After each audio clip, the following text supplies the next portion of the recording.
आप सभी का स्वागत है मेरे चैनल टॉप आइडियल स्टोरी में। मैं फिर से हाजिर हूँ एक नई और मोटिवेशनल कहानी लेकर। ये कहानी मोनू नाम के एक लड़के की है। स्कूल की पढ़ाई के दौरान मोनू अपने परिवार के साथ एक छोटे से शहर में रहता था। पढ़ाई लिखाई में इसका मन नहीं लगता था और अपनी कक्षा में ये हमेशा ही सबसे पीछे रहता था।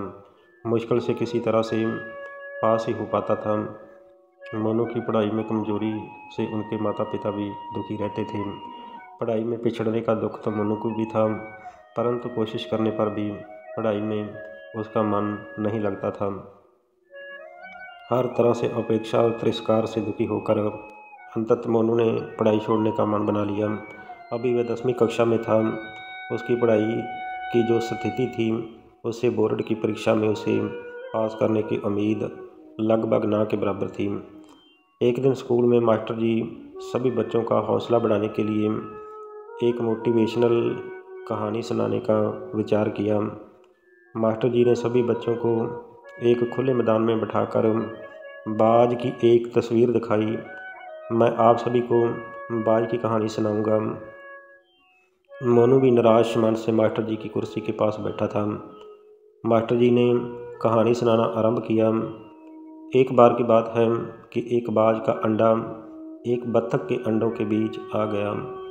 कुछ दिनों के बाद उन अंडों में से चूजे निकले। बाज का बच्चा भी उसमें से एक था। वो उन्हीं के बीच बड़ा होने लगा। वो वही करता जो कि बाकी बत्तख के चूजे करते थे। मिट्टी में इधर उधर खेलता, दाना चुगता और दिन भर उन्हीं की तरह चूं चूं करता।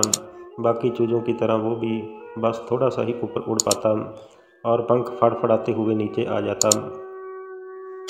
फिर एक दिन उसने एक बाज को खुले आकाश में उड़ते हुए देखा। बाज बड़ी शान से बेधड़क उड़ रहा था। तब उसने बाकी चूजों से पूछा कि इतनी ऊंचाई पर उड़ने वाला वो शानदार पक्षी कौन है। तब बत्तख के चूजे ने कहा कि अरे वो बाज है, पंछियों का राजा। वो बहुत ही ताकतवर और विशाल है, लेकिन तुम उसकी तरह नहीं उड़ सकते क्योंकि तुम तो एक बत्तख के चूजे हो। बाज के बच्चे ने इसे सच मान लिया और कभी वैसा बनने की कोशिश नहीं की।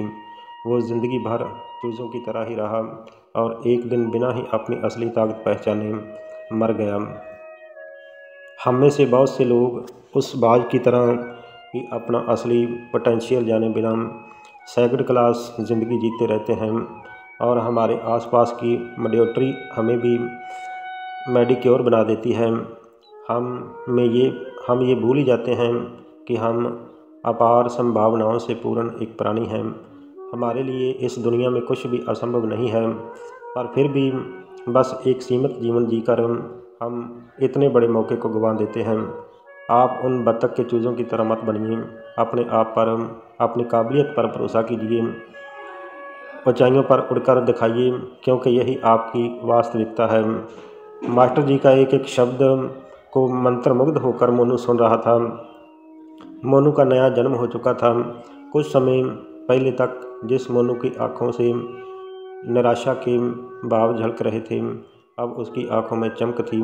उसके शरीर में उत्साह और स्फूर्ति का संचार होने लगा था। कहानी खत्म होने के साथ ही वह तेजी से घर की ओर चल पड़ा। उसे सफलता का मूल मंत्र मिल चुका था। वह मन ही मन सोच रहा था कि जब बाज अपने विश्वास की शक्ति अर्जित कर इतना ऊंचा उड़ सकता है, तो मेरे लिए पढ़ाई कौन सी बड़ी बाधा है।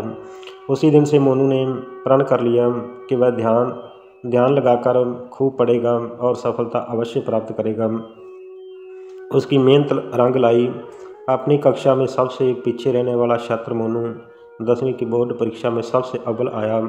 इसके बाद मोनू ने पीछे मुड़कर नहीं देखा और ज़िंदगी में हमेशा अव्वल ही रहा। वह लोक सेवा की परीक्षा में भी प्रथम स्थान पर आया और अपने आप पर विश्वास की बदौलत वह सरकारी महकमे में भी ऊंचे ओहदे पर तक पहुंच गया।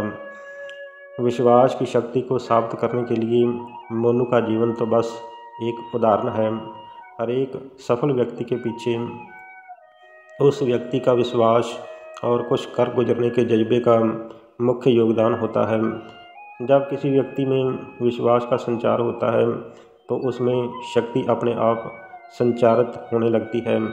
फिर जब तन और मन में शक्ति यानी कि ऊर्जा का संचार होता है तो मुश्किल काम भी आसान हो जाता है। यही तो ज़िंदगी जीवन में सफलता का मूल मंत्र है। इस कहानी से सीख मिलती है कि मनुष्य की सफलता के पीछे उसके विश्वास का सबसे बड़ा योगदान है।